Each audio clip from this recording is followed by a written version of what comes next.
দক্ষিণে ছেড়ে ঘর করব উত্তরে। তো পূবে হাঁস পশ্চিমে বাঘ, মানে আপনি পূব দিকটায় হাঁস মানে আপনি ওয়াটার বডি রাখবেন। আচ্ছা। পশ্চিমে বাঁশ মানে আবার বলছেন যে আপনি যে অনেক সানলাইট ঢুকতে দিচ্ছেন ওইটা আপনি বাঁশ দিয়ে কভার করবেন। আর আর বলছেন যে উত্তরে বেড়ে দক্ষিণে ছেড়ে, মানে বেড়ে এখানে কলা গাছ। তো আপনি যদি কোনো গাছপালা লাগান যেটা ফল ফলা দিয়ে উত্তরে লাগাবেন, আর আপনি বলছেন দক্ষিণে ছেড়ে মানে দক্ষিণ দিকে ছেড়ে করবেন। এই কনসেপ্টটাই অ্যাকচুয়ালি এখন 5টা যে ক্রাইটেরিয়া আমাদের অ্যাকচুয়ালি গ্রিন বিল্ডিং এ 2টা সার্টিফিকেশন আছে, একটা আমেরিকাতে আর একটা ইউকে বেস, AEDT বলেন, সবাই অ্যাকচুয়ালি টেকনিক্যাল টার্ম এটাকে ইউজ করেন। তো ওনারা 5টা ক্রাইটেরিয়া দিয়ে বলছেন যে এই 5টা ক্রাইটেরিয়া যদি আপনি কিছু ফিল আপ করেন তাহলে আমরা বিল্ডিংটা গ্রিন বিল্ডিং।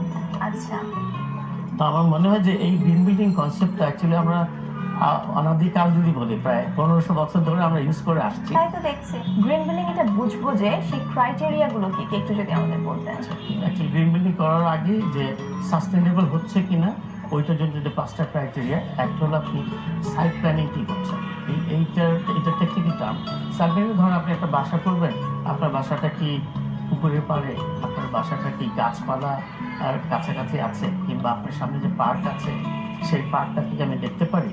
তো এই স্টার্টিং এ আপনি এইরকম একটা ভিজুয়াল কনসেপ্ট যেটা সাইট প্ল্যানিং চলে, তারপর ওরা দেখাচ্ছে যে ওয়াটার ইউজ কি হবে, কারণ একটা বাসার মধ্যে কিন্তু আলো এবং পানির ব্যবহারই কারণ আপনি সবচেয়ে বেশি। আপনি রাতে এসে ঘুমাচ্ছেন, সারাদিন থাকছেন, পানির ব্যবহার কন্টিনিউস হচ্ছে। সেই ওয়াটারটা আপনি যদি আর্টিফিশিয়ালি আপনি লাইন দিয়ে আনেন, কিংবা গ্রামে হলে তো কাছাকাছি ওয়াটার বডি, কিন্তু এখন বলছে যে আপনি যেহেতু ওয়াটার রিসোর্স কমে যাচ্ছে আমাদের, যে সেই ওয়াটারটা রিউজ হচ্ছে কিনা, আপনি বৃষ্টির পানি আপনি সংরক্ষণ করে ওটা রিউজ করতে পারছেন কিনা, তো সেইটা একটা ক্রাইটেরিয়া। তারপর বলছেন যে এনার্জি এফিসিয়েন্ট কিনা। এনার্জি এফিসিয়েন্ট হলো ধরেন যে আপনি আমি যদি লাইটিংয়ে করি, আপনি হয়তো আমাদের পশ্চিম দিক থেকে অনেক সানলাইট আসছে, ওইখানে আপনি এক্সেসিভ গ্লাস ইউজ করবেন, কিন্তু তখন দেখা গেল যে আপনাদের এনার্জি কনজাম্পশন বেড়ে যাবে। কিন্তু ওই দিকটা আপনি কনসিডার করে এমন মেটেরিয়ালস ইউজ করলেন যে আপনার যেসব থেকে লাইট সোর্স, আপনার ভেন্টিলেশন হলো কিন্তু ডাইরেক্ট লাইট সোর্সটা আপনাকে ইনডাইরেক্ট করে দিচ্ছে, এইটা কনসিডারেশন। আমার সাইট প্ল্যানিং চলে গেল, আমাদের ওয়াটার ইউজ চলে গেল, আমাদের এনার্জিটা চলে গেল।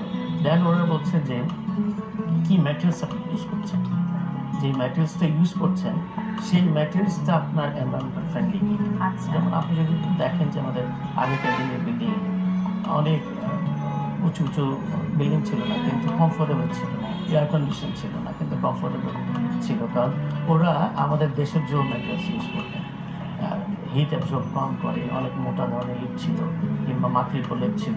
কিন্তু একটা হয়তো আপনি আমি যে ক্রাইটেরিয়াগুলো বলছি এই ক্রাইটেরিয়াগুলো কিন্তু একটা মডার্ন বিল্ডিংয়ে যেমন করতে পারবে, একটা কম মানে এমন না যে গ্রিন বিল্ডিং মানে expensive building. Thank you so much, আজকে আপনি আমাদের সাথে একটা গুরুত্বপূর্ণ বিষয় নিয়ে কথা বলেছেন।